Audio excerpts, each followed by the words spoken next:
Bonjour à tous, après avoir testé le Fujifilm X-Alpha, j'ai eu la chance de pouvoir tester le Fujifilm X-E5 lors d'un passage au Mont-Saint-Michel. Je vous avoue, quand j'ai vu sortir cet appareil, j'ai tout de suite accroché à son design minimaliste et assez épuré. En plus, on a cette molette de simulation de film sur le dessus de l'appareil, les avantages du X106 avec le même capteur et le même processeur de 5e génération, et ce 23 mm ultra compact. Donc ce X-E5, il m'a l'air taillé pour faire de la street photographie, et ça tombe bien parce que j'ai pu faire pas mal de photos pendant cette sortie.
J'ai commencé à regarder mes images, la qualité est au rendez-vous, on est quand même sur un capteur de 40 millions de pixels, c'est largement suffisant pour cropper dans l'image si besoin.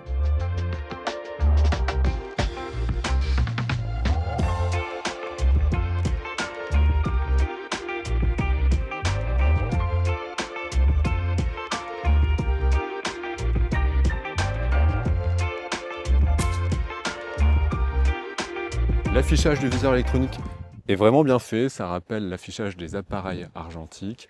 Il y a un minimum d'informations visibles et c'est pas plus mal.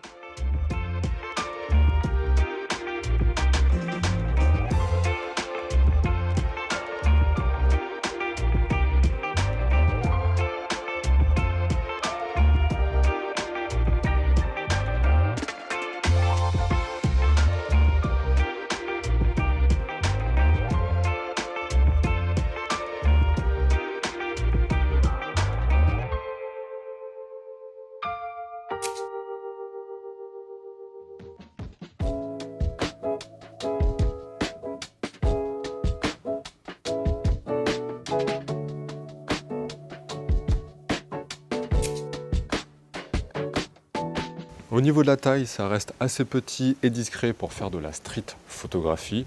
La prise en main est plutôt agréable avec le petit grip qu'on a sur le côté.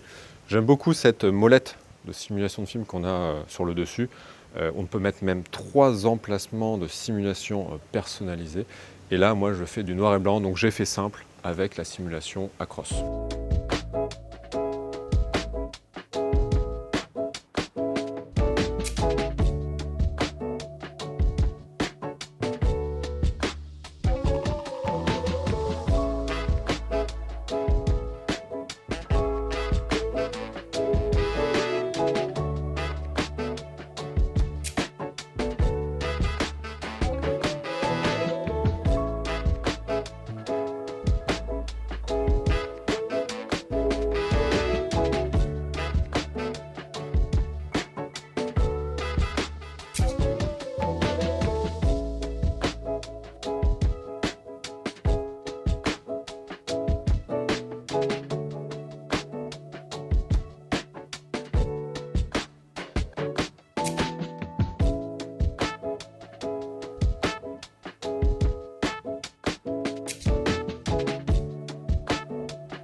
Pour l'objectif, on est sur un 23 mm équivalent 35 mm en plein format. C'est une focale assez polyvalente pour faire du portrait, du paysage ou de la street photographie. Et en plus, on peut le changer sur le X5, c'est l'avantage par rapport au X106.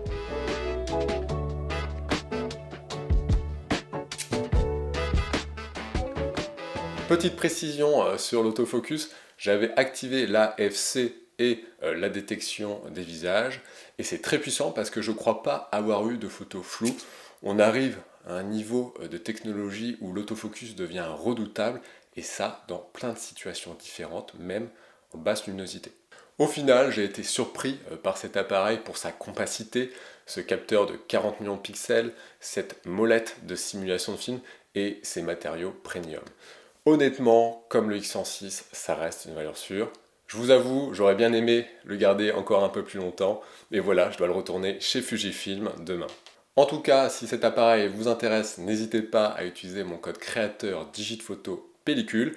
Abonnez-vous pour ne pas louper les prochains tests et actus, et moi je vous dis à très vite.